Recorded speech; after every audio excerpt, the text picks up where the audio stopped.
Nick Hart from Backstreet Boys. Shout out to Boy Band Break. It's Chris Kirkpatrick here. Shout out to your podcast, Boy Band Break. Everybody, this is Howie D, and I'm listening to Boy Band Break. Hi, Ashley Parker Angel here. Huge shout out to the Boy Band Break podcast. This is Brad from LFO, and you are listening to Boy Band Break. Hey, what's up? This is Jacob. What's up? It's Dan. What's up? It's Trevor. And it's Eric Michael, and it's time for Boy Band Break, baby. Let's go! Bam, bam, bam, bam, bam. Welcome back to Boy Band Break, where we encourage you to take a break from your day and join us in some boy band conversation. As always, I'm Chinzia. I'm Sophia. Lydia, aka Mama Lou. Welcome back. We hope you all had a great holiday. We did. It was nice to spend time with family, eat lots of food.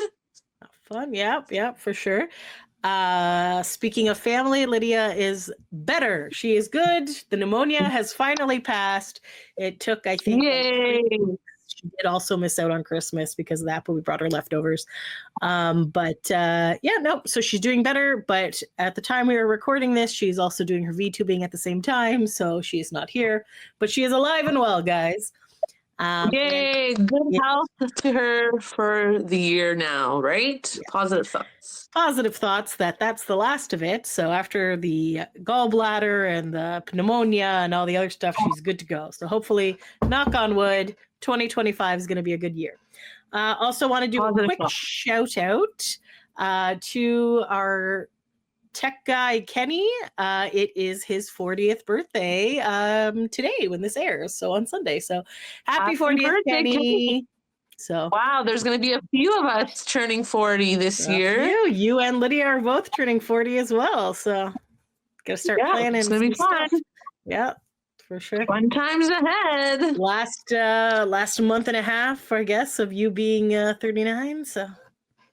Yes, and really, it's not just a day. It could be a couple days, a weekend. You could celebrate the whole year because really, why not? Why not, indeed? Treat yourself. Honestly, it's not as bad. Do you feel that you're already 40, though? Because I feel like when I was about to turn 40, I was kind of like psyching myself up that I was turning 40. And then I was just like, oh, I'm already 40. I'm like, no, I'm not. I'm not there yet. But yeah, no. No. At 38, I was like, oh, I'm 39. And I was like, no, I'm not. I'm only 38. Yeah, for sure. So,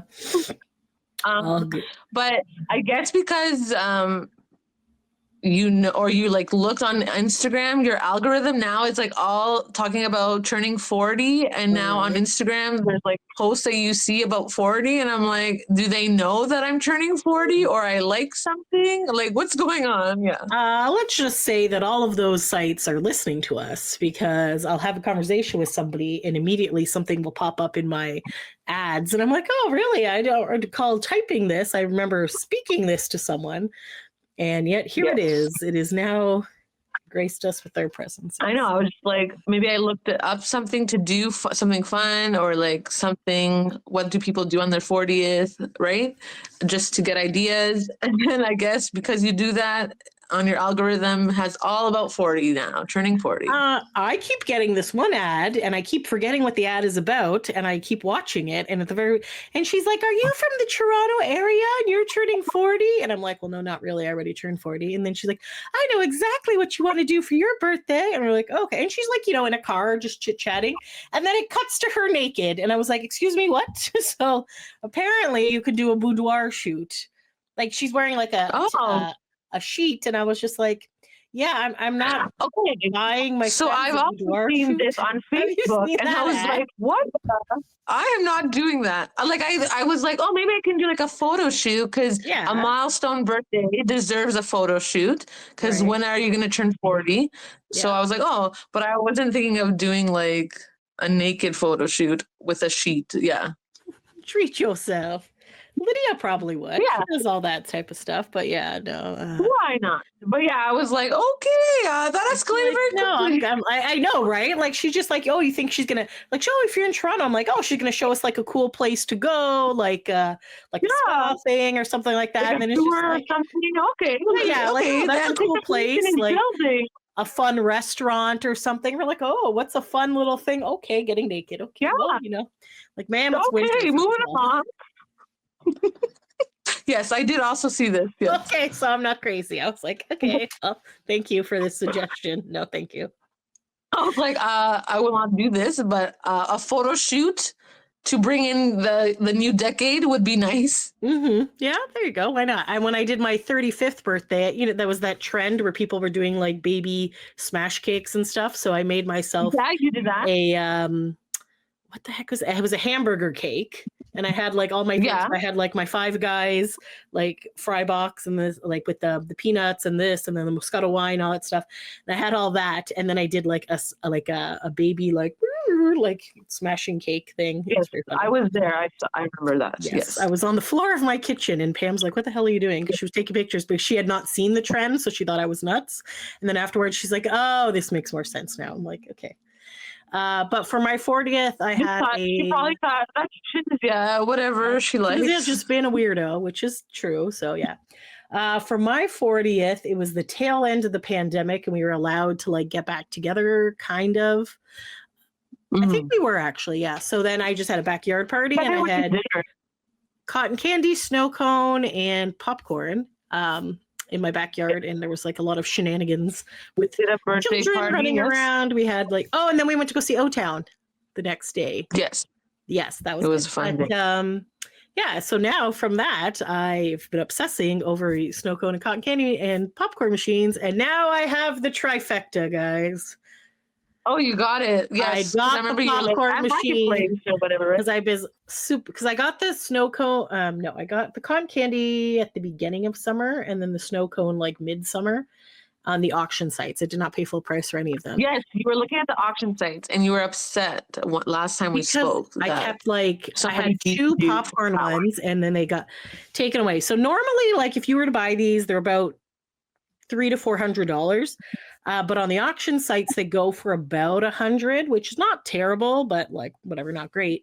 So then right before Christmas, a popcorn machine came up, and it was at the one auction place in London that I go to, which was a pretty good place. And then I was just like, oh, okay. So I put in a bid. I'm like, you know what? I'm not going to go more than $50, whatever. So I put in a bid, and I was winning at like $32.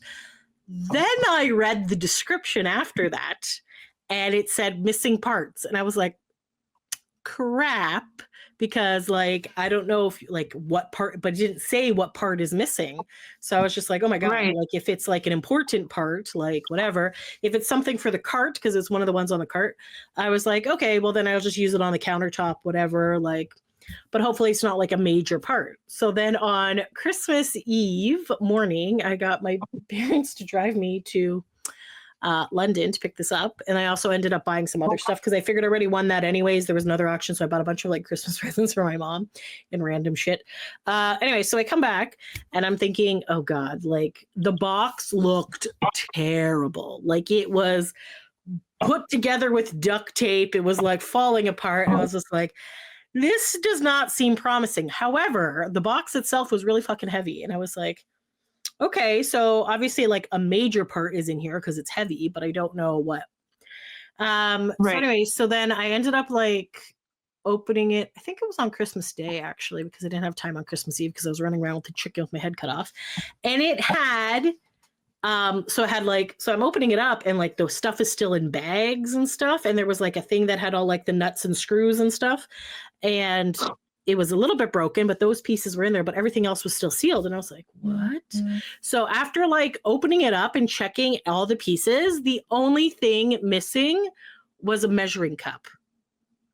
Oh, that's it. That's good. I was just like, okay. You can get a measuring cup anywhere. Because you can get a measuring cup anywhere, and you can actually get like the corn kernels and the thing together and just whatever. So then I was just like, what the heck? And then as I'm putting it together, I noticed like the little kettle part that the popcorn kernels go in was like dirty. Yeah. So I'm looking and I'm like, so basically what happened is someone bought this for a party. Because then I was like, okay. And then I actually tested it out later. I'm like, maybe it's defective and doesn't work. No, it totally worked.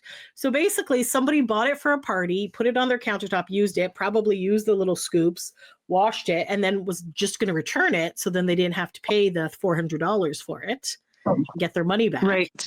And then forgot to put the measuring cup in. And I was like, Yeah, that's totally fine with me because it works perfectly. Yeah. It's awesome. If that's the only thing that you're missing, that's a I was score. like, that's a score. Because like she even had all the individual boxes and stuff that the things went in. So I was just like, Oh, one okay. man's Well, spam is that's another girl's lucky. treasure. So That's right. anyways, if you ever need that stuff, I got you. I got the carnival stuff covered. If you ever need your own, Shinzia can provide the website of those auctions for you. Honestly, it's really good. It's called it's Hibid, HIBID.com. So I read good because we live in Ontario. I do ontario.hibid.com. And it lists like auction sites all over Ontario. So you can like narrow it down to like obviously make sure when you click on it to make sure that you're picking something that's nearby you. So you're not like buying something in like North Bay or something. But yeah, no, it's super easy to use. I actually just picked up some other auction stuff this morning from one in Hamilton. Not cool stuff. They're a smaller auction, so they just have like little things. But I got like earrings for my niece for her birthday and like stickers and stuff like that and like little things. So nice. I got a pair of running shoes for like $2. That's amazing. So I was just like, I haven't tried them on yet, but people just like buying this new stuff and it doesn't fit them and they're like, okay, let's auction it off. Basically what it is, a lot of them are these returns. So when people do like Amazon returns, like if you buy stuff and you send it back, it's too much work for Amazon to actually like take it back to their warehouse and restock it. So what they do is they like fill up these like tractor trailers full of crap and then just auction it off to somebody to take. And then they take it and put up. So some stuff is broken, but they obviously take a look at like whatever. So it's a lot of returns because it's just way too costly for them to ship it back to the Amazon warehouses and do all that other stuff. So it's crazy business. If you could get into it, it's pretty cool. But anyway, anyways, like you get to that stuff. So yeah, it's kind of addicting once you do it and you're just like, oh. Like, and I got this one like hair like dryer straightener thingy for my mom from like the a curl. And it kind of it's like a curling one, but it has hot air that comes through it and helps dry your hair. And like, I don't know. They had it on this auction site and they had multiples of it because it's also overstock too. So if like stores are clearing out inventory, they'll also sell it to these auction houses who then like auction it off.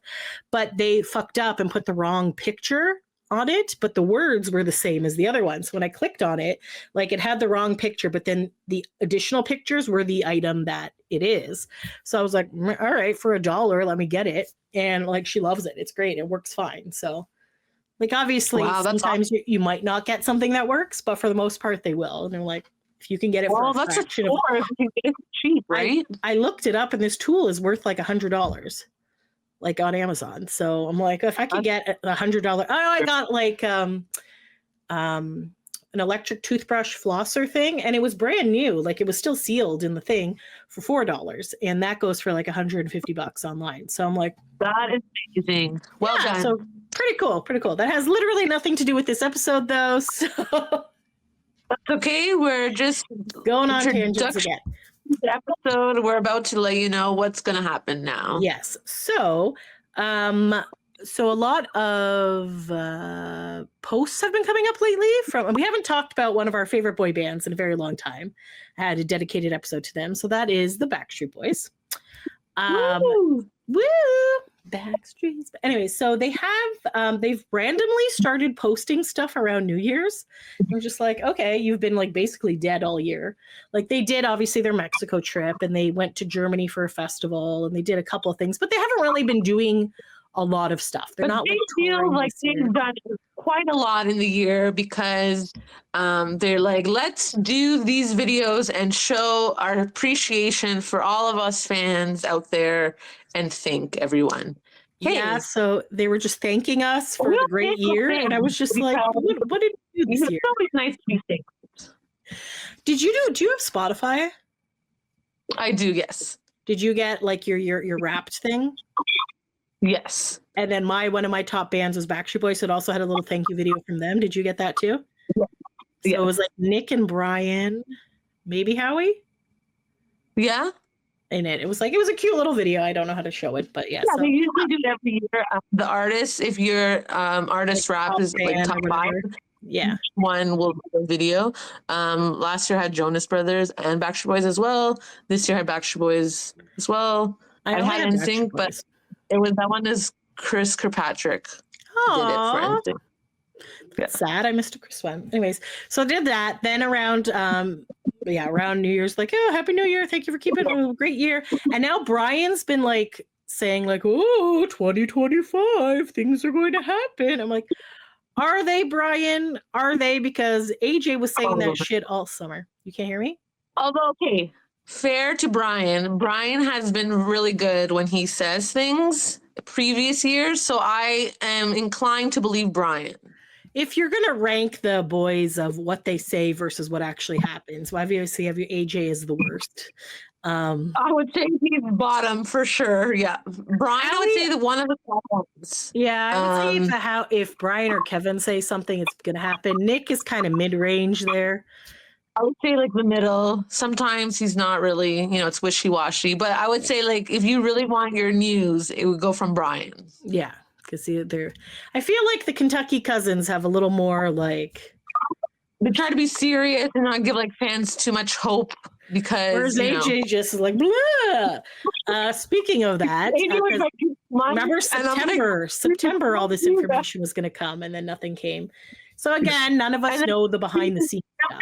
His soundtrack was also giving like some hints, but then like he stopped talking about it after I think September or October. He's just like, we're not going to make this announcement yet. He's like, I can't say anything now because everyone wants the news and it's not coming this time. So.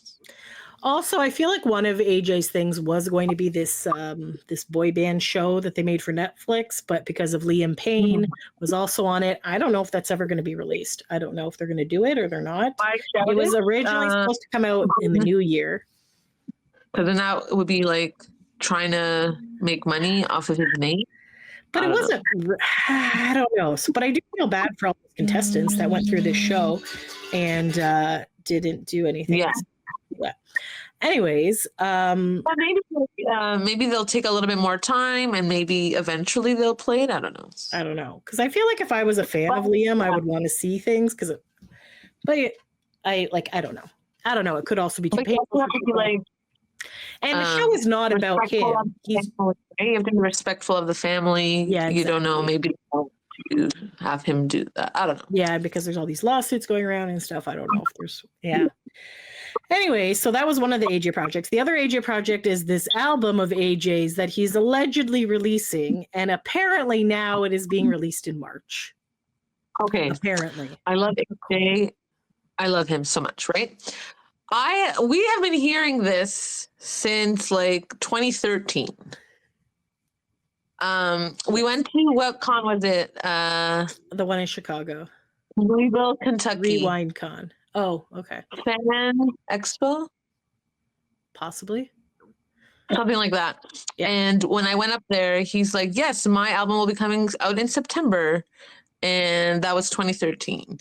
So it is now 2025. 12 months later, and we are still waiting for this album. Yeah, for sure. So anyways, fingers crossed. Apparently he's much closer to the end. Songs like every year or every other year that he was talking about having on his album. Then he changed genres for a little while and wanted to do country. Then the pandemic happened. Then he went away from country and back to R&B/pop. Then he did rock songs. So he's like all over the place. Yes, he had the roller skating one, Electricity or whatever. Yeah, Electricity. That's a good one. That one might not even be on the album now, so who knows? Who knows? Well, we'll see in March. We'll see in March. I feel like you say a date and then it doesn't happen. I feel like for him, he should just like send it out and not even promote it and be like, here it is. Surprise, here it is. Yeah. Yeah, and then Smoke song. And you can promote it because it's out now. Yeah. Anyway, so then Nick did a live a little while ago about his album, and allegedly his album is almost done. And it's going to be released on a lucky day. Nick the most. Sorry? Between those two, I believe Nick the most. Oh, yeah, for sure. Because Nick, usually is pretty good. This one has been a bit of a delay, but he was even in the studio with the guy. But normally he's pretty good at like saying he's going to release something and then releasing it. He is going to change the name of it now because it was Who I Am, which was the tour. He did 2 legs of the same tour, and then he's in Asia with the album title. So what is the point of changing? He's still well, because I don't think that this album is going to have those songs. Like it'll have a couple of those songs, like Superman and whatever, but it's not going to have like most of the songs on the Who I Am tour is just covers and stuff too, right? So his album is not going to have covers. Superman. There's a few songs that he could still put on there. Oh, I think he's going to put some of them. You better put Made for Us. Like, sir, Made for Us is going on there. But anyways, so I think because it's actually having different songs, I don't think he's going to call it. And then that way it's not confusing when he goes on tour to promote that album, because if he says Who I Am again, then people are like, oh, I already saw this show twice. And they're like, no, it's actually a different album. So I don't know. Anyways, allegedly that is being announced soon and a lucky day. So we're like, does this mean March? Like so St. Patrick's Day, possibly. I don't know. No idea. Also, happy belated birthday to AJ. And also he posted on his birthday that they're being evacuated because of the fires, or might be evacuated. He's getting close. So fingers crossed these fires are under control and no more people lose their homes or lives or anything like that. So oh my gosh, I've seen so many videos and pictures and I'm like, oh my God, it's really bad. It's crazy. Like apparently they usually have fires, but not this bad in January is not usually the time to have them. It's not as hot, right? Yeah. And then they were the other day that somebody may have set some of the fires or something. I'm not sure. Apparently there was like an Eden fire. There was an arsonist. They caught him apparently. I was like, oh my God. What the fuck? Like, I don't understand what the hell's wrong with people. Other one was like the winds. Apparently LA had really strong winds, and that's why. Yeah, because they're close to the ocean, so winds would be coming in from there. So.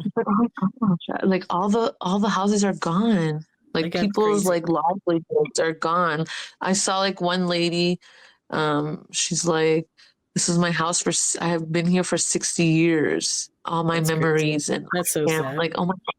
You know, because like I see the comments like oh, it's just like material things. Like, why are you worried about that? All your memories and all your pictures, memories, like been there, experiencing with their families. That's why they have sentimental value there with their house. Yeah. So people, I don't know, I feel like people are not very like understanding or compassionate. Like when people are like sad. Definitely, like the internet age has definitely made people less compassionate and empathetic for sure. Comments I'm reading, like people are upset. Like it's okay if they're upset. Like if my house has so much crap in it, and I know I have a lot of crap that I need to get rid of and stuff, hence the shiny curtain. But like I couldn't even imagine if I lost out on like we have boxes of pictures, we have this, we have like things that somebody gave you and they've passed away and stuff, right? So you have all that. Yeah. Like mementos mean something to people. Like it's okay to be upset about that. Yeah, exactly. And then I feel like people didn't take their pets, I guess. And then people are upset, like, oh, why would you leave your pet? But you don't know the story. Maybe they weren't there and they had to leave without Kenny's their pet. Brother was in a fire. He had a house that was like attached to somebody else. Somebody had a vendetta against the guy that was attached to him and threw like one of those firebomb things like in a bottle, and the house caught on fire. His house caught on fire because they were attached. So he was sleeping. He barely got out, and he couldn't go back in for his pets. Like, and he didn't know where his pets were, and they wasn't sure if they had like run out or whatever. And because it's obviously like 2 a.m. and this stuff happened. And then after the fire was down, then they found the pets in the house, obviously deceased.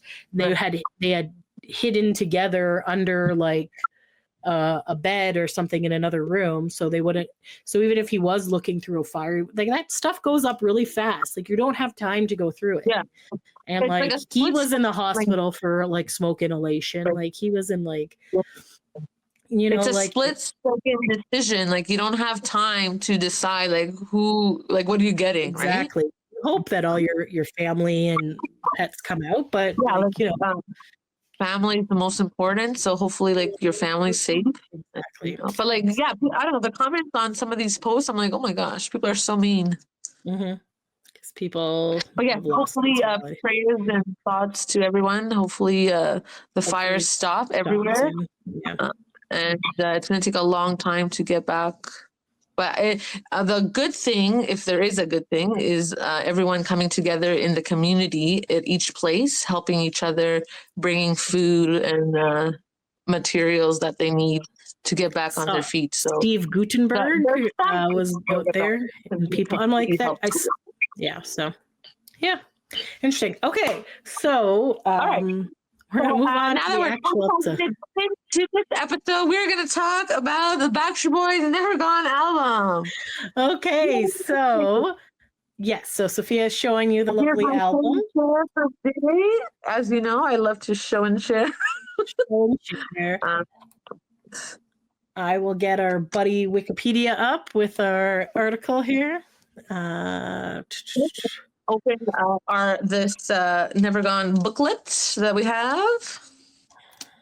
And so here's the pictures. Nice. Very here we go. On a photo album booklet. Oh, sorry. Nope, I stopped you. You do your thing. Yes. And then, so this was a big deal at that time. They had asked fans in the fan club for pictures because they have added them on their photo album booklet. Oh, that's cool. I was not in the fan club at that time, so I did not have my picture there, but what a fun idea. Yeah. Do you recognize any of the faces? No. Oh, yes, one. Maybe two. But for sure one. I think that's Chloe so there. Cool. Oh yeah, kind of looks like her. Yeah. Yeah. Yeah. Yeah. So one or two people. I would have to look really close to. What a fun idea! I didn't know that. That's so cool. And then they had like the full page. Ooh, a picture. So you could open it up and see the big photo of them, and then they have the thank yous in here. Nice. That's awesome. Wow, those are long thank yous. Should we wait till the end? We can wait till the end. Yes. Okay. So there was an album that came out after, and they were supposed to put everybody's name in it, but then too many people pre-ordered it, so they ended up making a poster.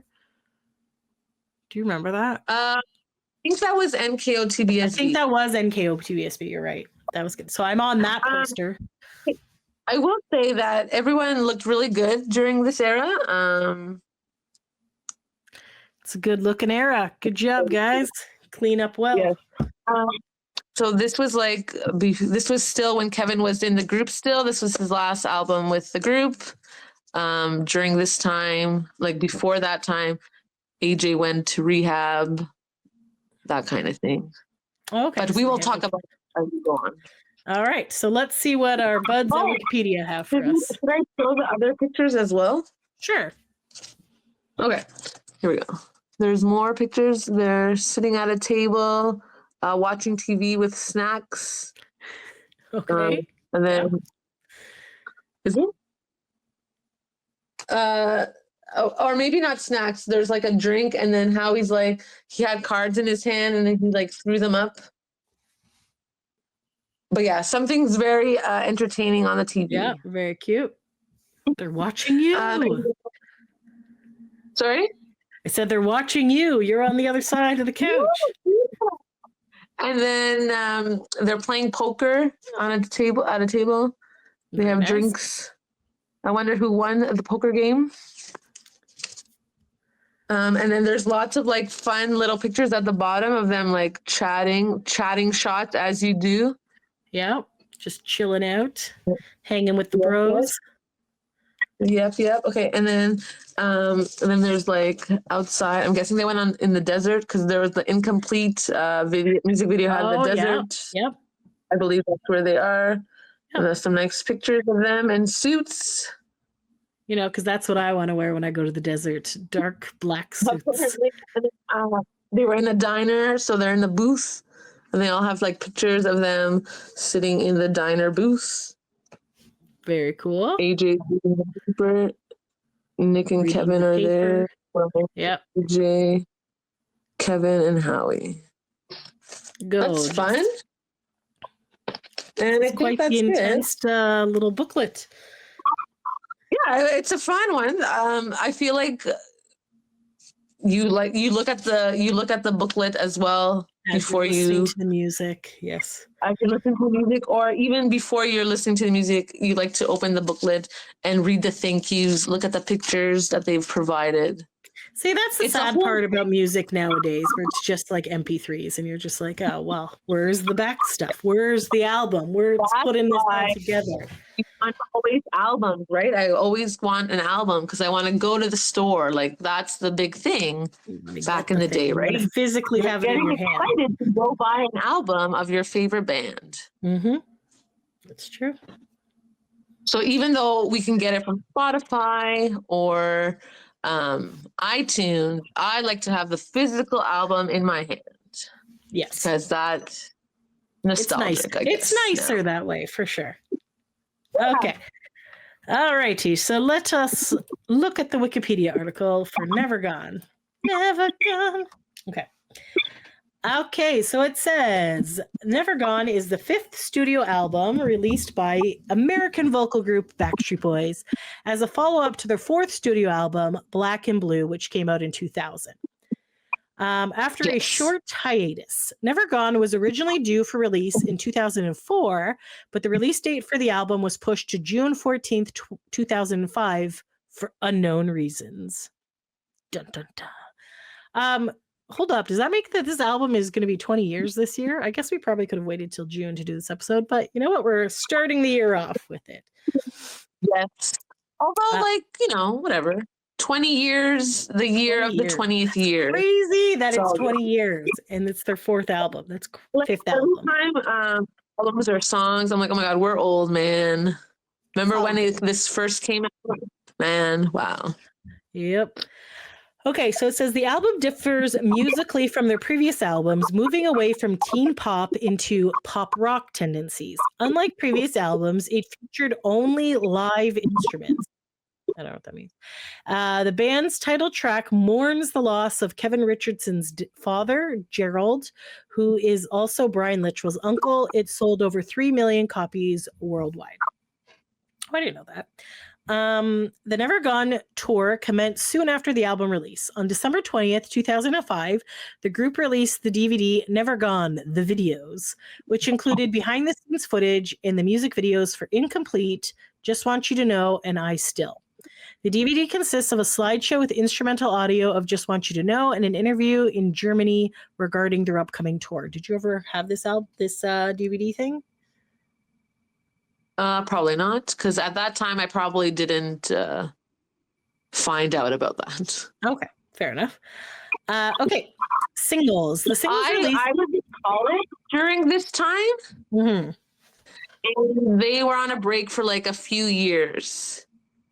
So at that time, you're like, oh, maybe they broke up. Maybe they're not getting back together. Because before that, they would do an album, go on tour, do another album, go on tour. So like they would continuously like do an album, go on tour. So that was like the first break, right? So you're like, oh no. And you're out of high school at that point. So you're doing your own stuff. Right. I'm like, yeah, same. Because I was out of college around then. That was at that time, AJ had gone to rehab. So you're like, oh no, are they breaking up? Like, are they okay? Like, because you don't know, right? They didn't share any information after that. You just know that AJ went there to support himself, to get better. Yes. What? And then Nick also had a solo album during that hiatus. That's what I was trying to look up when Now or Never came out. I want to say 2002. And that was kind of like a hard time during those years because I feel like there was like 29th, 2002. Yeah. Okay. I feel like there was a lot of time nobody talked to each other. I feel like in that time, Brian and Nick didn't really talk. I feel like Brian recently said that there was a period of time when Now or Never came out that he was mad at him and didn't talk to him for like a year. Which is fair, because, but also the band was kind of like on a break at that time. With them, but Nick stayed with that management for the album. Oh, okay. So I think that's also why. Right. No, that makes sense. And then I also read in an article that back then Nick didn't meet Bailey till like a year later. So that if Brian wasn't talking to him, I bet you Brian probably thought that Nick was trying to Justin Timberlake out of the group and then was all like, you're breaking up the band or whatever. But then it didn't actually happen. And Nick is just kind of a bit of a workaholic who just likes, I don't know if it's because the album never became super big or like it was good. Like I bought a lot of albums. It did well. But I'm wondering if it's because he didn't get that level of success that's why the Backstreet Boys were still together, or if it was just like, I'm bored. All I've done my life is make music. I'm going to make some music now while we're on a break because AJ's in rehab and other things are happening. So like, who knows? But anyways, luckily they're still together and going strong. 30. So I'm just trying to set the stage, like paint the picture of like why like they weren't talking to each other. So that's probably why they didn't get the ball rolling again. And that's like after the whole like the Lou stuff. Like you had all the things happening there because when was that? That was around 2000, 2001, right? 2001, yeah. So you're going through court stuff, you're doing all this other stuff, you're burnt out because you've been with this band for so long. So like, and I think at that time Nick wanted to like do rock music and Backstreet Boys like pop, right? So he loves rock music, so that's why as well. Yeah, for sure. And then obviously they got the ball rolling like on Oprah. AJ was there in an interview for Oprah. And then the boys surprised AJ. And from my recollection, it was Brian who called all the other boys and were like, hey, do you want to surprise AJ?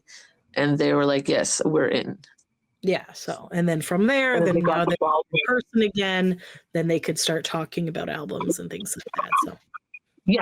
So like, obviously like Nick went on tour. I believe Howie went to one of the shows. Howie's like very neutral. He was not taking like sides. I love Howie. Howie just does his own little thing. Like I love Howie. He supported Nick on solo tour. I think he supported Lou after the I don't remember. But I know Howie did. What did you say?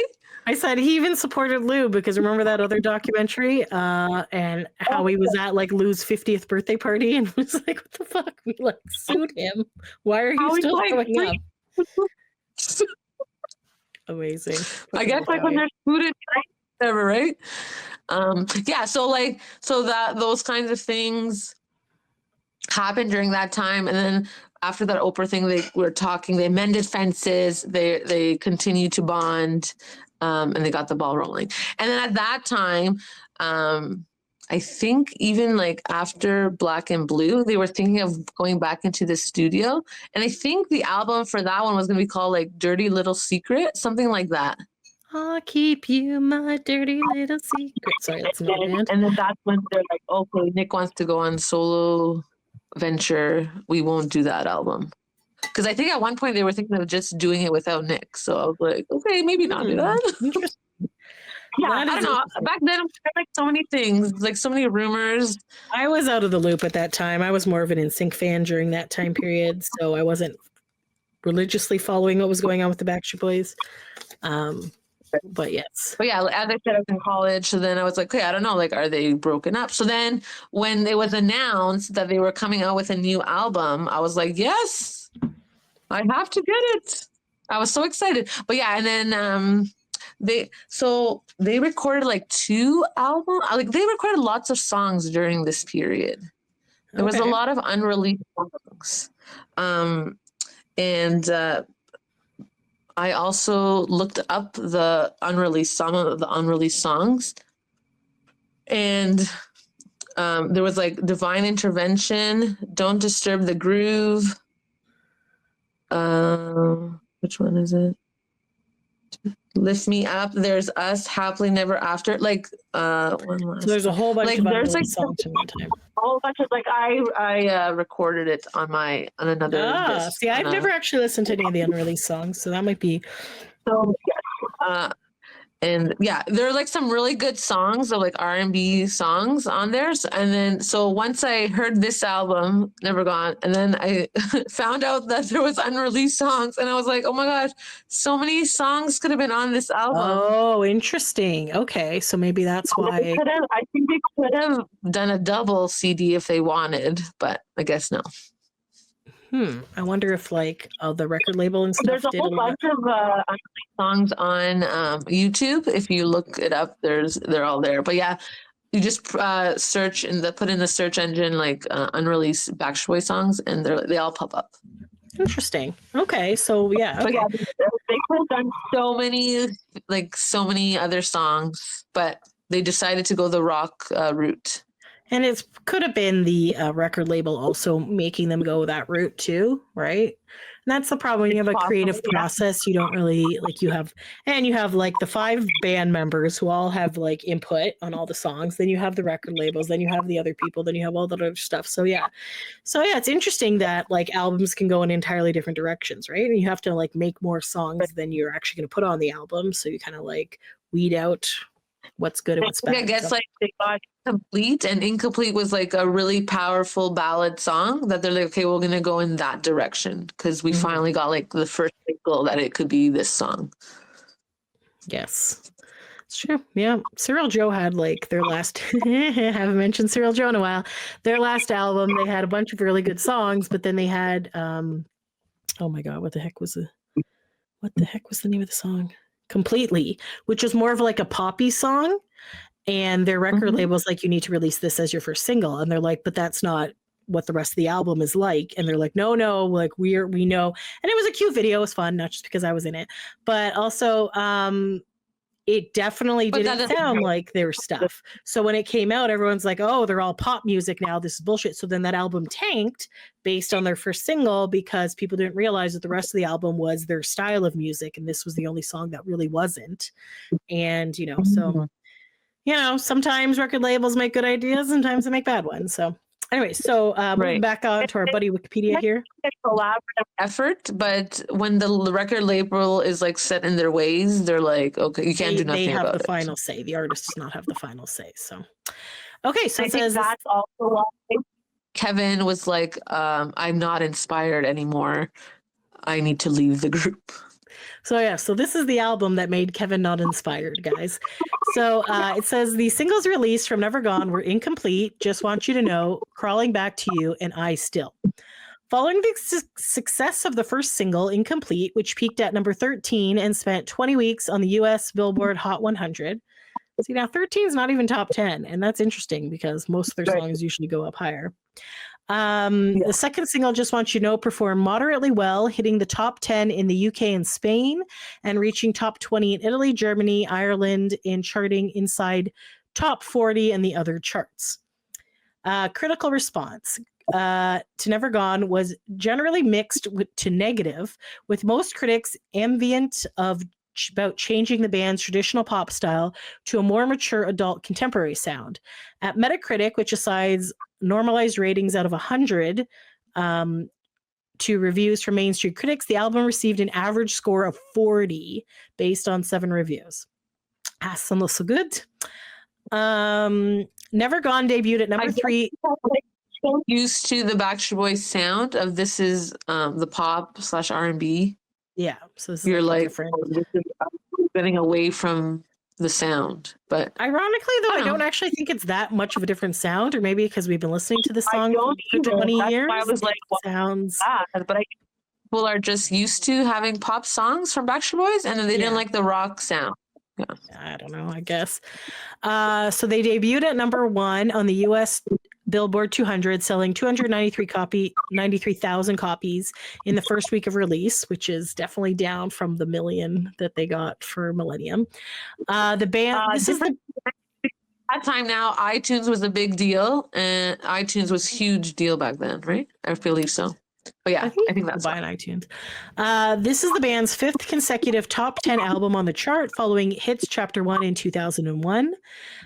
July 14th, 2005, the album was certified platinum by the Recording Industry Association of America for selling over 1 million copies in the United States.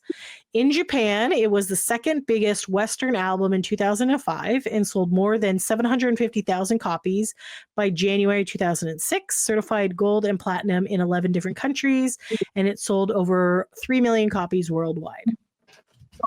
But most in Japan, apparently, so that's pretty impressive. It's still there, like they came back, obviously, because new Backstreet Boys music is awesome. Like I said, I was very excited that they had come back with new music. Yes. So good. Yeah. No, I think it's. I don't remember actually going out and buying this. I must have, because we had it in our house, but I don't remember it being a song that, like, an album that I had on repeat constantly. And when I was looking at the set list, I was like, the track listing, I was just like, oh, I know most of these songs, but I'm like, oh, I don't know these other ones. And then as I'm like listening to it, I was just started singing along. So I'm like, clearly I know all the songs on this album. I just forgot that I do. I also think that a lot of these songs were performed in various concerts over the years. So I think that might be why that we've I'm so familiar with them, even though there was only 4 singles from this album. Okay, so I guess I did buy it. I did buy it during college, the college years that I was in. And then I found like friends that were in college. They're like, yes, I also love the Backstreet Boys. I was like, yes, let's listen to it. So I had bought it, and then I brought it, and we listened to it. CD player, whatever. Yeah, you know, Discman. Shared. But yeah, it was exciting. Because at that time, it was like 4 years, right, without music, and then I was like, "Yes, they got a new album." Yeah, and then it was a big deal because they went to much music. They hadn't been to much music in a while, so that was exciting. Obviously, they didn't do an intimate interactive because that show was like gone. that was good times. Yeah, I think they just did like an interview. Yeah, I believe it was just an interview. Nice. Yeah. It was good times. Very cool. Okay, so let's get into the songs. So first song, which was the first single, this was released April 11th, 2005. Incomplete. So I'm going to say, like, in concert, it's like really good. They let the crowd sing like by the end, and it's amazing. The screams are like high pitched, like it's very awesome. It's an awesome feeling. It's a good song. So this was written by Dan McCullough, Jess Cates, and Lindy Robbins, and was produced by Dan McCullough. So they have worked on other songs with the Backstreet Boys. I cannot recall which ones at the moment, but I definitely remember their names. So yes, so Incomplete, I think, is a really good song. Recently. Sorry? I believe just recently he did Christmas in New York. Yes, that's why. Yes. Yes.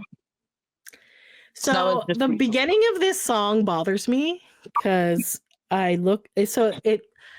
it's empty spaces fill me up with holes, and then I just think about those like gross like pictures, like when you see pictures of all these like holes and things. And I didn't used to be grossed out by it until I like looked up something online, and then it grossed me out. There's a name for it. It's gross, but that part, minus that part, love the rest of the song. I think it's really good. Is this the video where they're out in the desert, or is this? Yes, this is when they're out in the desert. AJ's driving the car. Brian's in the water. I'm trying to remember like how it was. And then Kevin, I think, is somewhere. I don't remember Kevin. Sorry. I don't know. It's good. Maybe he's like I'm swimming in an ocean all alone. Or whatever. Yeah. But yeah, and then yeah, I think. But yeah, it's a really good. It's a good video. Basically, good song. Yeah. A great basically the song is wanting to get back. Yes. Yeah, so they're talking about how they try to go on. Sorry. I wasn't able to go to this concert, so obviously I wasn't able to hear the songs. But as I went to the other concerts, I was able to hear like Incomplete, Just Want You to Know. Yeah. I can't remember if I went to this concert or not. Maybe. I don't know. Yeah. Was this the one where they were in a boxing ring? I can never remember. That is Unbreakable, dear. Okay, then no, I don't think I went to this one. Anyway, so basically this song is like, you know, they're trying to go on without the girl, but without her, all you're going to be is incomplete. So basically the name of the song. So yes, so excellent song. Enjoy it. Good power ballady. I like it. Love the song. Right. It's really good. A great reintroduction into the world of music again for the Backstreet Boys. Yes, I agree. Okay, so the next song. So the next song is Just Want You to Know. I just want you to know. Anyway, so that was actually. Sorry. So this song is the second song that was released. Or am I talking? Okay. Yeah. Do you want it? Okay. So it came out July 18th, 2005. This is written by Max Martin, which is why we like it. And Lucas Gottwell, and it was produced by Max Martin and Dr. Luke, who I think did Kesha, and I don't know if he's a shady guy, but anyways, yeah. Excellent song. Sophia. Yes, excellent song. Kevin came up with the treatment for this video. He pitched the idea. The boys loved it, so they're like, yes, because obviously they love 80s music. John Bon Jovi. That's basically probably what it's about, like, right? The 80s. And then this is like funny. Sphincter is our band. This is quite a funny. It's very good video. I thought it was great. I wonder if I just show part of the video. The fan Nick licks a fan. One of like something like that. So basically, yeah. So they're going to a concert. Their fans going to this concert. Let me just share this tab so you can kind of see like the ridiculousness. Nick has this ridiculous mustache and like a mullet, and he's picking his nose and all that shit. So then they end up going to like this. They're like, yeah, Sphincter, and then they go to the parking lot, and like AJ has like a crop top, and like they're just driving with these mullets, and oh my god, it's just so funny. It's so like 80s. And they just make like really dumb faces. It's so fun. If you have not watched this video, it's very entertaining. So basically they do this thing. They're at this like rock concert. Then they go into the rock concert, and they're also the people on the stage at this rock concert. So they have more fancy like hair. And then there's a point that some people like and some people hate, where Nick decides he's going to just lick this woman's face. Hold on, let's see if it's. Oh, is that not that part? I thought it was that part. I don't know, but yeah. And then they're like, oh no, their shirts have come off with the lasers from our guitars. Like it's so funny. And then they're like in the crowd, and they end up getting like beaten up in the crowd. And like at the end of they get kicked out of the show, and they come home and they all have like bloody noses and stuff. Oh, yeah. It's just really funny. And then anyways, very entertaining. I enjoyed it immensely. Right, because us fans, I guess at that time, were a little bit crazier than most, so that's why they know how to do it. Try, but yeah, I think they know how to act as they get to be the fan for once. Yes, it was very entertaining. I enjoyed it, so I give a thumbs up. A+, thumbs up. Excellent. So then the third track on this album is also their third single. Crawling Back to You, which was released October 24th, 2005. It was written by Chris Farron and Blair Daly, and it was produced by John Fields. Okay, so Crawling back to you. hanging on the old front door. Na, na. So basically, it's another like song. They've already broken up, and then he thought that he was better off and all that stuff, and then he realized like he was running from the truth, and he was like a fool to let her go. So now he's crawling back to her. He wants a second chance. His hands and knees are bruised because he's crawling back to you. So that's a lot of crawling. You know, yes, girl, I know you're mad, but I can't blame you for being mad. But baby, here I am, banging on your own front door. So yeah, it's very like angry. Like I'm banging on. Let me in. I'm gonna be a different man. Everything's great. Are you gonna let me in? You know, so I kind of like it, but then also like, what did you do so much to fuck it up with this girl? That's my question. Should she take you back? I don't know, but he's trying, okay? They're crawling back to you. He's on his hands and knees. Yeah. So that's his pretty bad if you're like on the floor. Yeah. I don't know. I don't know. So I like it. I think it's a catchy song. It is what I feel like 3 songs in a row now have been very good. I enjoyed the song. Got some bangers in there for sure. All right. Yeah, it's a good one. All right. So the 4th song is not a single. It is Weird World. Weird World. This one is weird. It's weird. So it was written by John Odernasik, and it was produced by Greg Wattenberg. Yeah, so I don't know. It's not bad, but it's kind of weird. I don't know. It sounds weird, but it's not bad. It's slow. It's like, it's a weird world, don't you know it? And then it's like, hey, hey, hey, sweet baby. Yeah, that a little hey, hey, hey. Yeah, I don't know. I was kind of listening to the lyrics today. I don't normally listen to this song that much. Like, I know it enough to sing like the hey, hey, heys and the weird world and stuff, but I never actually listened to like the lyrics of the verses. So like Nick or Kevin, they sing like, I sent a message to a GI in the desert and said, thank you, man, for bringing another dawn. Back here, it's her and me, and we're having our first baby.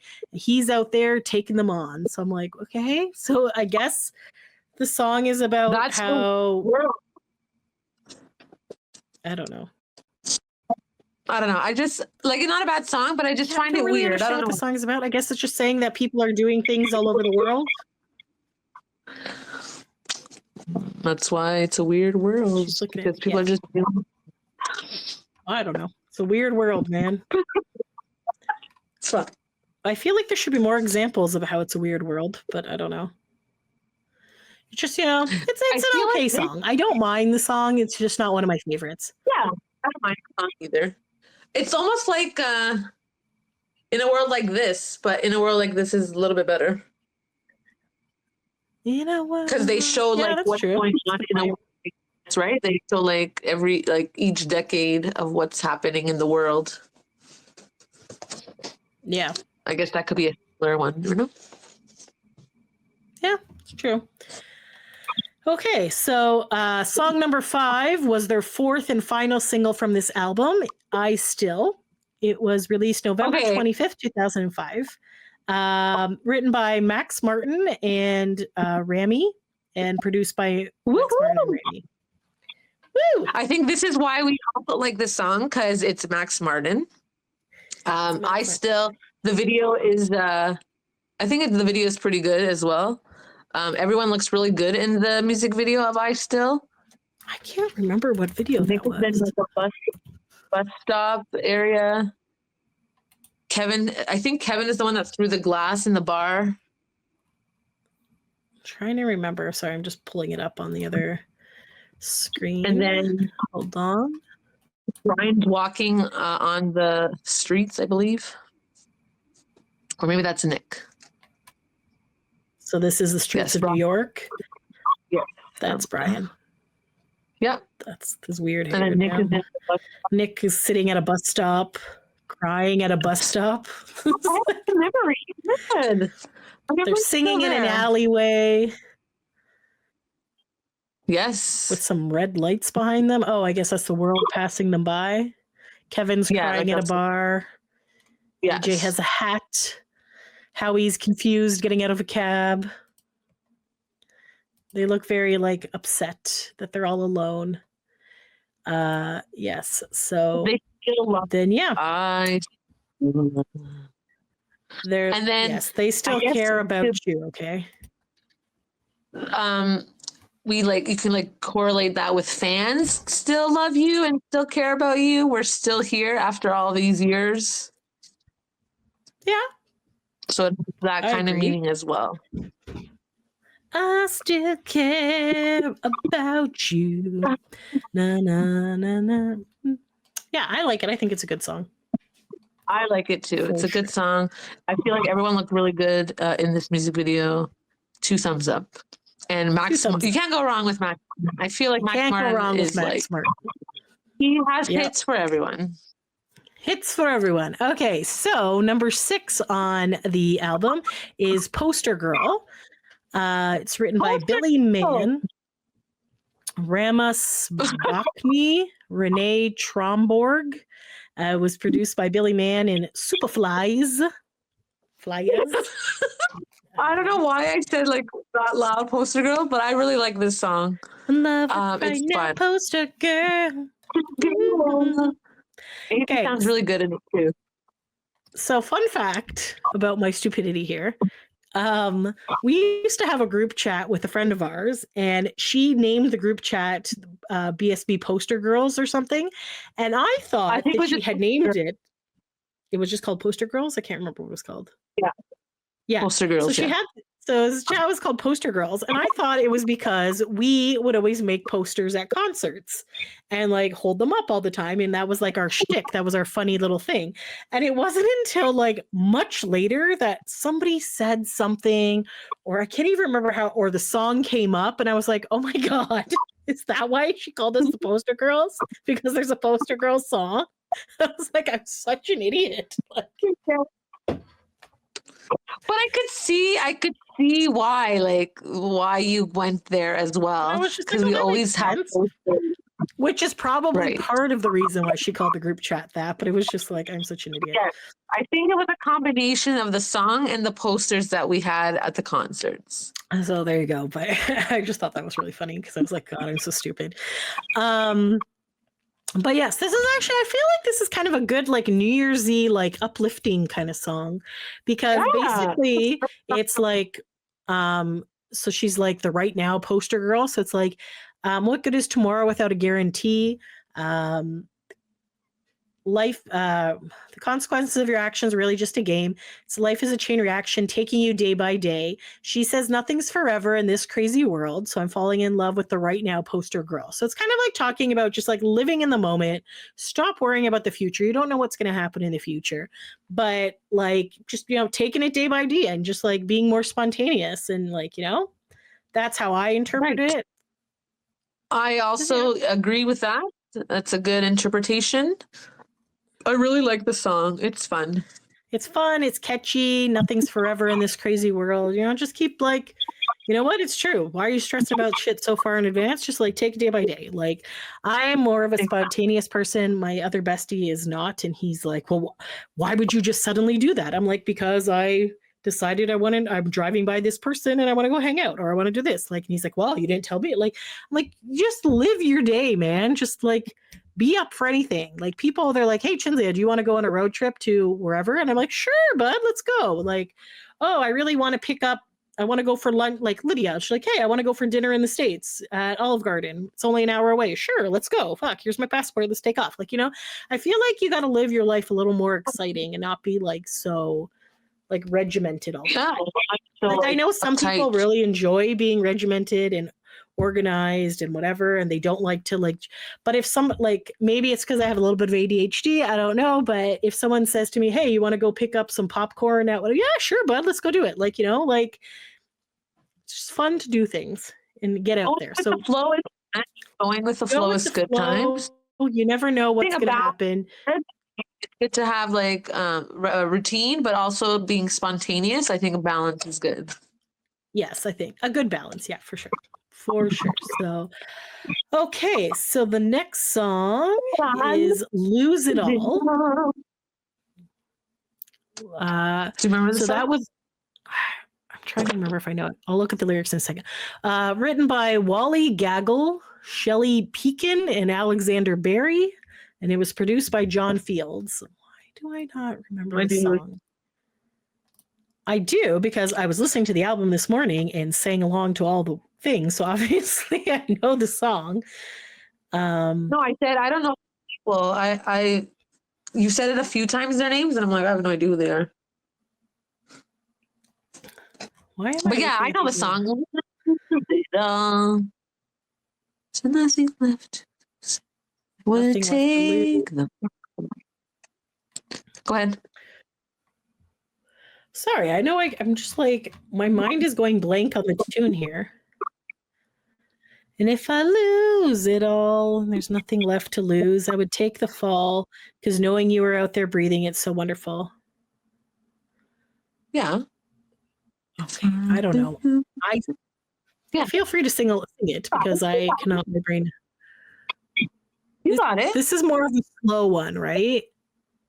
Yeah, it's a slow one. It's more like rock. Because I remember I was listening to this as I was driving, and I was just like, I have no idea what this song is. And then when the chorus started, I just started singing along with it. So I'm like, obviously I know this song, but not enough to sing it independently. So I feel like most songs are like that, right? You listen to like the beginning, and then when the chorus comes, it's like right to the chorus, like it. You're like, yes, let's sing along. Heaven will be waiting when I fall into your open arms. So basically, if he loses it all, he still has her, I guess. I don't know. It wouldn't matter anyway. Did she already leave him? I don't know what the song is about. I guess like it's saying like if he loses it all, it won't matter. I think maybe like it's future and like past kind of thing, back and forth.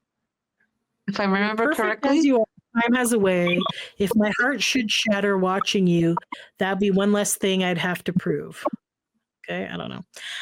I was like, it's kind of more of a slowy song. It's not bad. Their voices are good, but it's not very memorable to me. So that's my not a bad song at all. Yeah.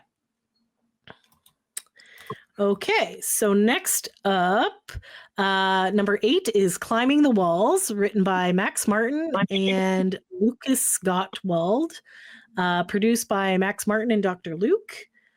Max Martin song. Another Max Martin. Woo-hoo. Climbing the Walls. Because baby, take my... Oh my God, I can't sing it. Why is this not here? Do you have any... I'm climbing with you. I think it's like that too. Yeah. Go. Something like I'm that. climbing the walls because I miss you. Yeah, so this was like it's like up and down. It kind of goes up and down. It's a little more up tempo, but but it's kind of like a slower kind of. Yeah, I think it like builds as to like the chorus, like yes, yeah. I can't let you go. You're a part of me now. Caught by the taste of your kiss, and I don't want to know the reason why. I can't stay forever like this. Now I'm climbing the wall. Like I can't sing. Cause I miss you. So yeah, it's another breakup song. Yeah, not bad. I think it's a good one. Yes. Okay, so the next song is number 9. It's My Beautiful Woman by Beautiful. I really one because they sing out the word beautiful. Yeah. And it's really nice. Really like it. Okay, sorry. Continue. Sorry. This is that beautiful woman. Na, na, na, na. Okay, so this was written by Paul Wiltshire and Victoria Wu, and it was produced by Wiltshire and Wu. Yeah, so this one's kind of like, I want to say like a jazzy kind of sound, like beautiful woman. Yeah. Dun, dun, dun, dun. Yeah, there's something there. Let's I think not jazzy. talk about a possible ending. Like, like Yeah. Let's not think about it every day. Cause I know. Mm-hmm. Oh my god! And then they spell out beautiful. I love it. I love that. I don't know. E tells me everything is all right. A goes to you and me swinging it up.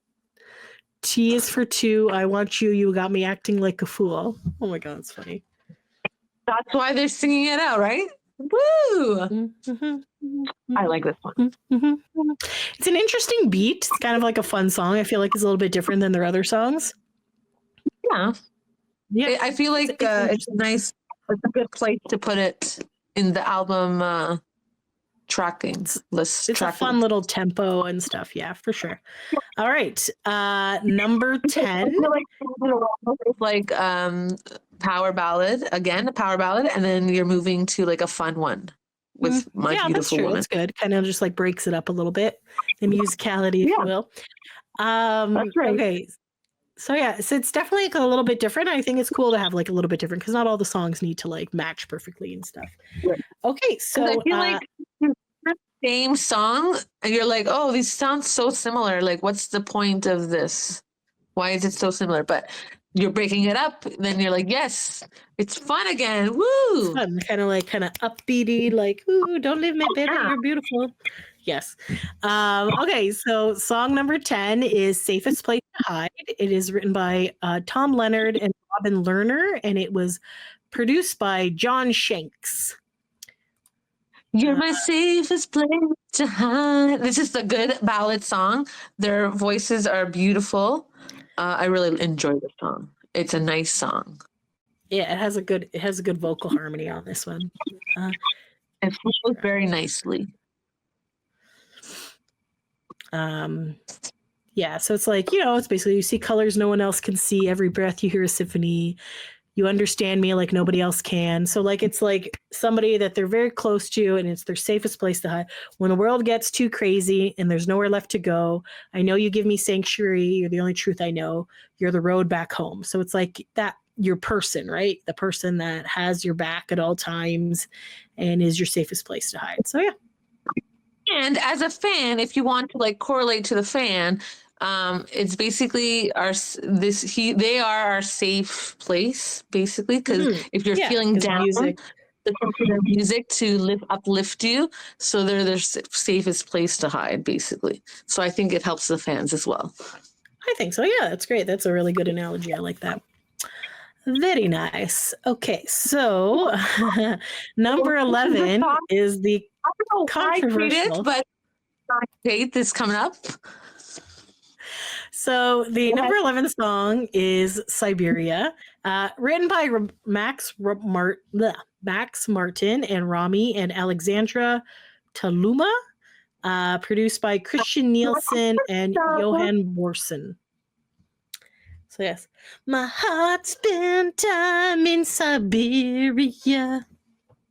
And I believe in the concert, I saw like a video like back in the day. There was like snow during that song at one point. I was like, "This is fantastic." That was the best part. It was obviously not real snow. It was like soap. Obviously not, but I just thought this is great. And then, I did enjoy that. I don't know. There's just something about this song I don't like. Soundtracks I've been to over the years, I have always shouted out Siberia. And then because it's like Brian's favorite song as well, they're like, yes, we will sing Siberia. So that's why I shouted it out a few times at soundtrack. People love this song. This is a lot of people's favorite it. It's so good. I don't know why. I feel like it's fun. It's nice. I don't know if maybe because it's like so slow, maybe that's why. Like I feel like I've traveled to Siberia by the time this song is over. It's just my heart did time in Siberia. Waiting for the light to come true, cause it's all so dark and mysterious when the one you want doesn't want you. So I guess it's kind of like an unrequited love type song.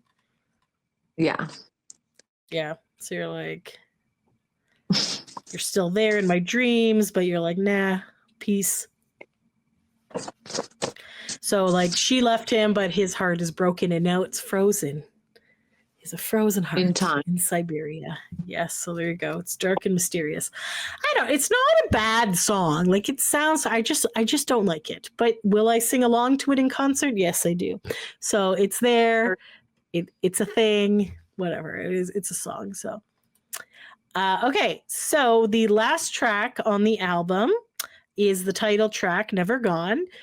This is actually written by Kevin Richardson of the Backstreet Boys, Gary Baker and Steve Diamond, and it is produced by Mark Taylor. So this is the only song on the album that any of the boys had input on, or I guess a recording thing on it. So yes, dedicated to Kevin's dad, as you read before in the beginning of the Wikipedia article, I believe. Yeah.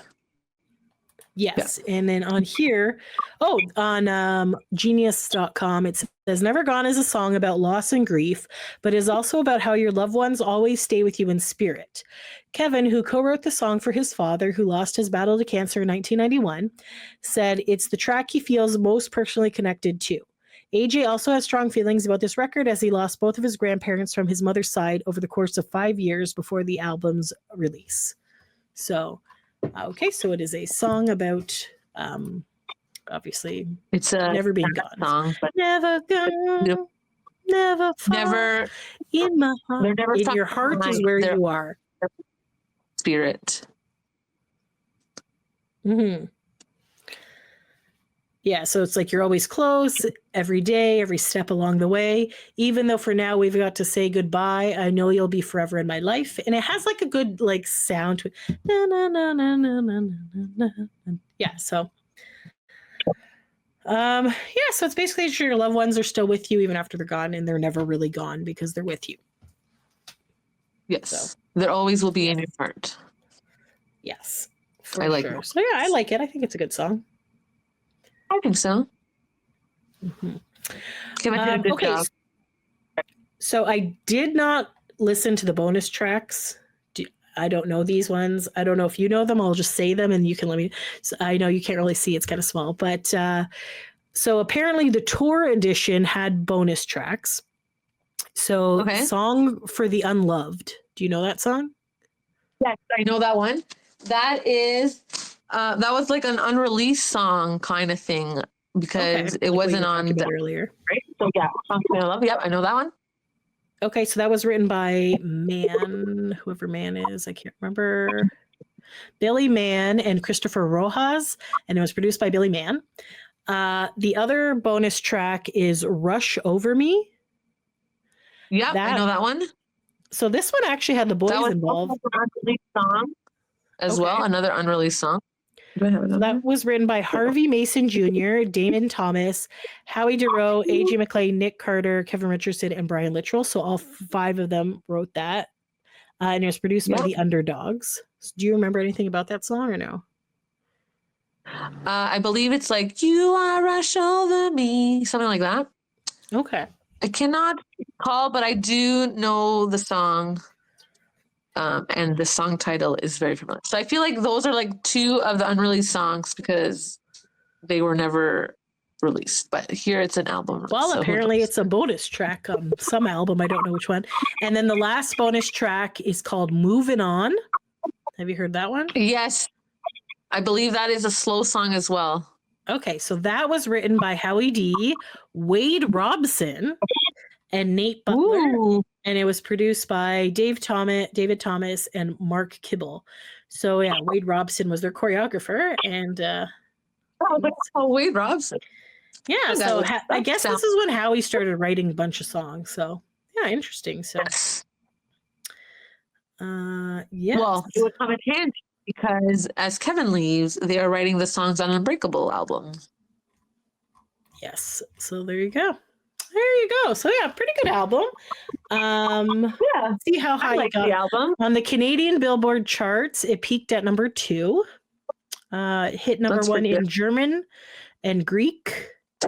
It's a Greek like this album. Number 2 for Spain. Number 3 in the US. Number 11 in the UK. Interesting. Went platinum and gold and double platinum in Japan. And yeah, so so it did have like some good mix there. Oh right, we normally pick our top 3. Yes. Okay. Yeah. Want to go first? Want to go? I think Just Want You to Know is going to be my number 1 for sure. Even though I hate the beginning line, I still really like Incomplete. I think it's very power ballady. And I think I'm going to go with Poster Girl because I like the message with Poster Girl. There are like honorable mention to I Still and Never Gone. But yes, it's good album. Good album. Good job, Backstreet Boys. It's going to be hard to go top 3 because I really like maybe 4 or 5 the most. I love them, right? So I'm going to go Siberia, number 1. I love it. Okay. Just Want You to Know, number 2.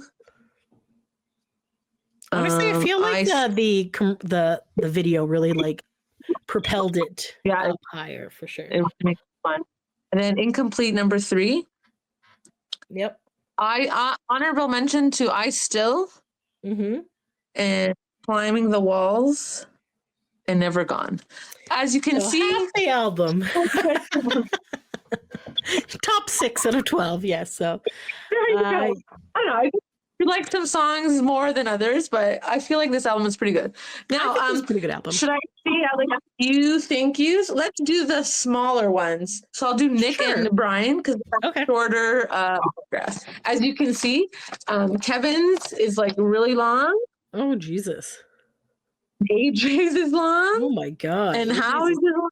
The bottom 2 are the shortest ones, which is Nick and Brian. So I'll do the shortest one. Because why not, right? Why not? Go for it. Nick.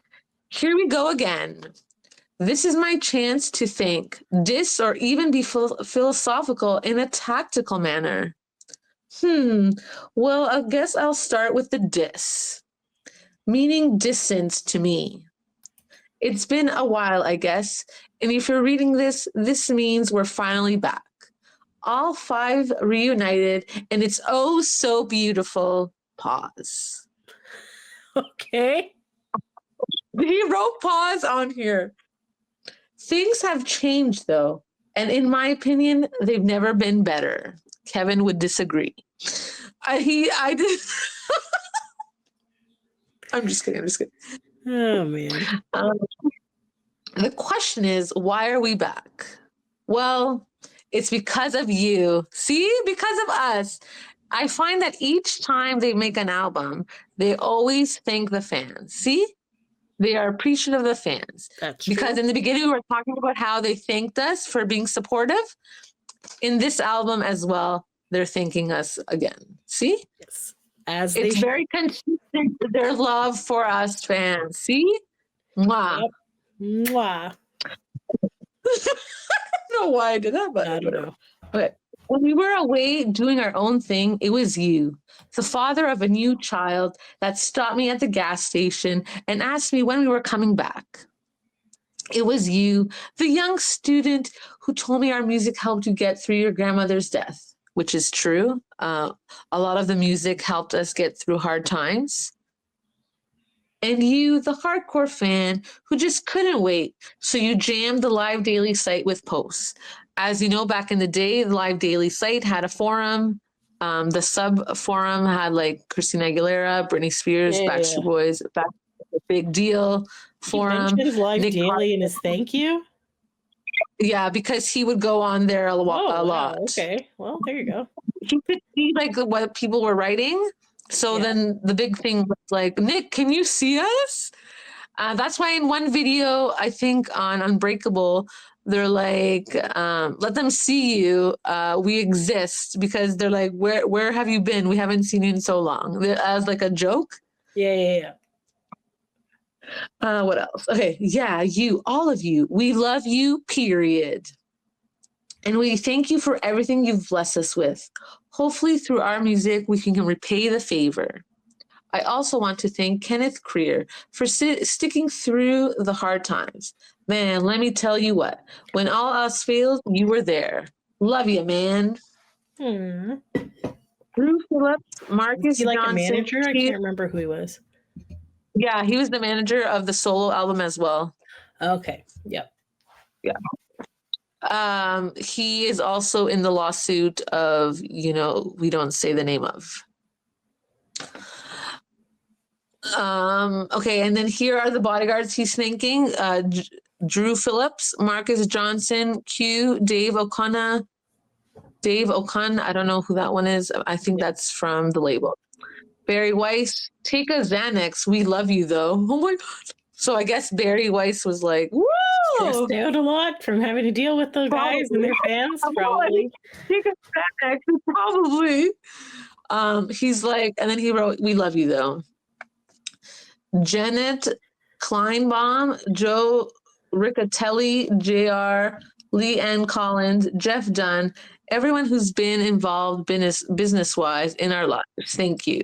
Max, Luke, Rami, and Christian, thanks for still believing. Now, here's my favorite part. I have a message for everyone. Here it is. God. Okay, take out your phone. Take out my phone? You have your phone? Yeah. Yeah, he has the numbers. Ready? Here it is. 4. Oh, you mean like the keypad. Okay, got you. 1 second. Yes, yeah, so 4. What is the I know what it is, but 4 could either be GH or I. I think it's I. Okay. 3. You want to write it down? Okay. Okay. Wait, hold on. Okay. Right. Is this so long? The first one is 4. It's. Yep. Then did another bracket with 3, 4, 3, 6, 8. Yep. Then he did another bracket 3, 6. Okay. Then he did another bracket 4, 8. 4, 8. So what is that? He will set things straight. I didn't. 3, 6. I didn't do. I didn't do it? I didn't do it? What? What didn't he do? Is that the message? Oh, during that time, he was dating Paris Hilton. And I think Paris Hilton told that he hit her. Yeah. So I think that's why he's sitting straight. Okay, now that makes sense. Wow, that's crazy. Like I'm sure there's other options of those words can mean, but that's what it seems to. So now I remember. Yeah, that makes sense now. Why he said, "Hopefully this will set things straight." Because at that time, she accused him of hitting her. There was like this picture as well. I think Kevin picked him up at one point, and then there was like a picture in Kevin's car. Okay. Kevin was like trolling him. I don't know. The message decoded using it. Yeah, other people say it didn't means I didn't do it, which may refer to the whole Paris Hilton mess. Interesting. Wow. Yeah. I don't know why that clicked all of a sudden, but yes, that clicked to me. Okay. Okay. Well. All right. Let's listen to Brian's. Maybe that one will be a little bit more uplifting. Although that one was pretty good, just the way that it ended. It was like, okay. But that's good that he didn't do it. Okay. Yeah. Brian. Yeah, that's what other people have said it means. Yeah. Okay. Obviously, he's doing the Bible verse, Psalm 141, 1-3. Lord, I call on you. Hurry to help me. Listen to my voice when I call you. May my prayer be set before you as incense, the raising of my hands as the evening offering. Lord, set up a guard for my mouth. Keep watch at the door of my lips. In Christ alone, I place my trust and find my glory in the power of the cross. In every victory, let it be said of my source of strength, my source of hope is Christ alone. Hello. Sorry, I didn't realize Christ Kevin was alone. so religious. Yes. Okay. That's Brian. Oh, Brian, that makes more sense. I was like, I'm going to say Brian right? is more the religious one. Yes. Okay. Yeah. Okay. Okay. Then he put, hello. It's good to be back. All right. He always does that. All right. Okay. A lot has changed and a lot hasn't. My faith has and always will be my stronghold. And just to let everyone know, it's okay to stand up for what you believe in. That's right, Brian. I agree. What is it? To my wife, baby, you have and always will be everything in my life. The love we share is what I've dreamed of having ever since I was a little boy. Aww. You get me. Speaking of little boys, this is the first time I've written thank yous on a record as a father. Bailey, when you are able to read this, I want you to know that I love you with everything that is in me, and I'm so proud of the little man you already are. As you know, Bailey, we grew up with Bailey. He's like 21, 22 now. That's crazy. Yep. Has his own little music career out there. When I was like, happy birthday, oh my God, I feel old. Yes. How are you 21? That's crazy. Time is flying. Okay, what else? Here we go. I'm proud of you, little man that you are. You and mommy are the light of my life. Bailey, guess what? Daddy's always home. To my mom and dad, thank you for being you. I value our relationship so much because I know what it feels like to look at my little boy. To my big bro, I love you and will always be part. I keep forgetting. I love you and will always be part. Huh? I keep forgetting he has a brother. Yes, and Kevin has two brothers. His name is? Oh, really? Okay. Yeah. Okay. Harold Jr. Okay. Okay, and to my mother-in-law, father-in-law, 2 brothers-in-law, and 2 sisters-in-law. I am not finished. 3 nieces and 2 nephews. And a partridge in a pear tree. Majority of them over the years, or I've met them at least. Yeah. Thank you for loving me and making me a part of your side. Oh, sorry, making a part of your wonderful family. Yes, G, I just put my chapstick on. I guess that's an inside joke between them. Okay. Yep. He is Leanne's mom. Oh, okay. Who passed away a couple years ago. To the others that make this happen, Kevy Kev, D, Prick, and Bone. Prick is Kevin? That Nick? Yep. Yep. And Bone, obviously, you already know. Bone is AJ. Let us always remember to work. Yes. Let us always remember to work hard and always work together. Special thanks go to Johnny Wright, Kenneth Creer, Nick Bolton, Jared, Shannon, and 2 sisters-in-law, Jordan, Security Drive, Sony, BMG, Max, Rami, Christian, Luke, Dan, John, and John. He puts 3 Johns. Couldn't even tell you who those ones are. And if there was a 4th John, you can just think it's the other John. Yeah. Like, Scott, Jerry, John too. Scott, Jerry, Roger, Sandy, Carrie, Brandon, Tyke, his dog, Liddy, and all the fans. The best fans in the world are what we have. I thank you. God bless. And then he signed off me. Beautiful. Those are the short ones. So that's Those why are long for short ones. So I can imagine how much longer the other ones are. So that is wonderful. Obviously, if you have the album, you've already read all of them. But for the podcast purposes, I did the smallest ones. Beautiful. Good job. I'm not going to read this because we're totally out of time, but I did read a couple of like quick things about why they think this album didn't do so good. Okay. As well as some of the other ones. So Rose from The Dark Side has quite a big article that she posted in 2018. It's called Never Gone, the album that could have been. So you can read through it. It's too long for me to read right now. But basically her main point is that during this time, a lot of songs were leaked. which is what you were saying at the beginning of this. Like there was a lot of leaked songs. Yeah. The unreleased ones. So basically, and also because it's like a bit of a difference of what they were before, but she's saying that because all these songs were leaked, you guys got to listen to all these other songs and then form attachments to these songs. So you're like, wish that this song would have been there instead of that song. I've never heard any of these leaked songs, so I don't know, but apparently 24 songs were leaked. And there's different versions of the same songs and covers.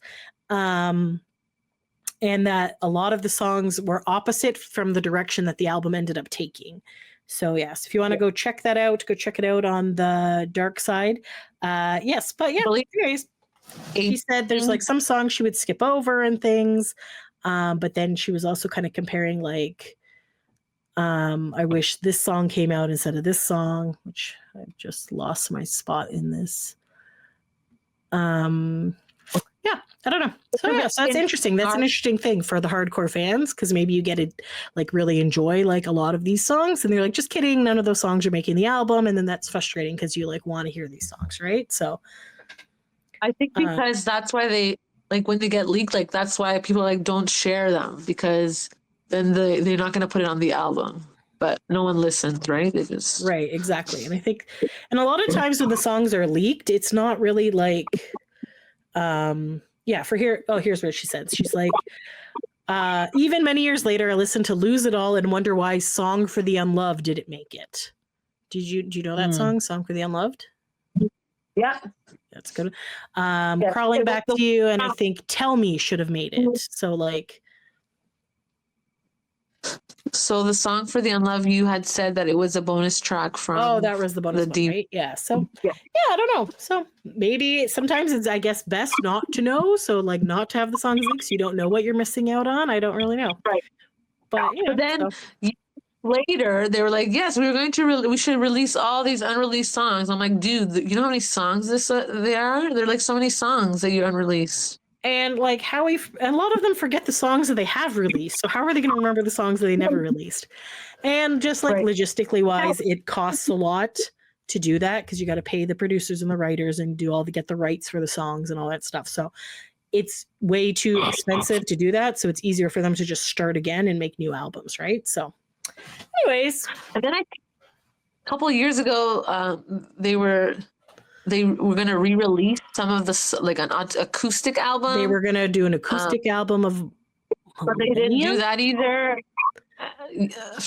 I think Millennium or some other song, or maybe just something like that, or just an acoustic one of like songs from various albums. Who knows? Who knows what they're going to do? They like to come up with ideas, say them out loud, and then get people's hopes up, and then never do them. I know. I think at one point they were like, thinking of maybe like doing an anthropology like album where like there's all these songs. I'm like, dude, stop saying things, because I think it was AJ. That's why I'm saying, dude, stop saying things. But like, I don't know. When they say something, you need to follow through. Don't just say something. I know. And like the most fun that I liked, I think Brian had said it as a suggestion, was when they were having, I believe it was their 25th anniversary. They're like, wouldn't it be cool is if we set up in Orlando for X amount of nights and each night did a different one of the albums and do the full album. Which I still think is a fun thing that they could do. But that's a lot of songs that they got to remember and do, right? So... But I still think that would be fun. And I be there for them to look up the songs. That's true. And the Jonas Brothers did it a few years ago. Granted, the Jonas Brothers have a lot less albums. I think they only have like 4 or 5 or something. So much easier for them to do that when the boys have what, like 10-ish? They have like 11, I think now. I don't know. I think Canada it's 11 because there's that Canadian one that. Anyways, but yes, so. Yeah. Who knows? But that would be a fun thing for the future. That would be a great idea. I guess that's kind of what they did for the Vegas residency. They were already there. And each day, they didn't switch it up, but it was a long concert with a lot of songs that we have never heard of. And that's true. They got so many great songs, so it's hard to narrow it down and stuff. And the DNA tour did a really good job. I think that they should have done that for their 30th, but whatever. 30th, they did so much. They went to Mexico on their 31st. They did so much. They celebrate on their 31st anniversary. Yep. Whatever. It is what it is. All good. We love the ya. Backstreet Boys. Looking forward to whatever they're allegedly announcing this year if they are doing something. But Cannot we're wait for still what here. 2025 has in store. We hope that it's lots of fun things and it's not just being said that it's going to be fun things. Yeah, whatever. It's all good. And we might have two Because solo I have albums too. like, you just wait. And then I wrote in a comment, that's all we've been doing right now is waiting. Good for you, buddy. That's hilarious. Well, literally, that's all we've been doing. We've been around for decades. We're gonna keep sticking around, whatever the hell they do. So Right. Godspeed. We are a loyal bunch. We're a loyal bunch. And as if we didn't Sorry. If we didn't leave during that break time between Black and Blue and Never Gone, we ain't leaving now. Which they still claim was not a hiatus. I was like, you're just laying low, but you're not broken up. They claim they have never broken up. So I was like, okay. Yeah, they didn't break up, but I would classify it as a hiatus. It's a hiatus, sure. But the classic boy band. No, sometimes you just need a break to recharge, right? And do your thing and spend time with your family or whatever. So. They don't like the wording. We won't use hiatus. They took a break. It's Ross and Rachel. Sounds better than a break because I think a break sounds more. Okay. Yeah, I thought they took a pause. Maybe they took a pause. Yes, it's okay. We'll use hiatus. It's fine. Okay. All right. Well, anyways, feel free. So during this time when there's no new music, go back and listen to the old albums like we did with Never Gone. So what is your favorite tracks off of Never Gone? Comment below. I don't know why. It'll be a while, I think, before we're doing much. So yeah, this is what we'll be doing for a little bit. That's what we're doing. All right. Well, look back, right, and see what it is. I feel like it's very consistent though with supporting fans and saying thank you. So that's always nice to read. Always nice.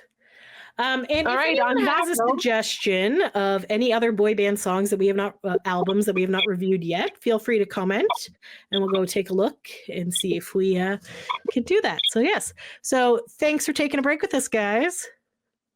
Until next time. Thanks for listening. Bye.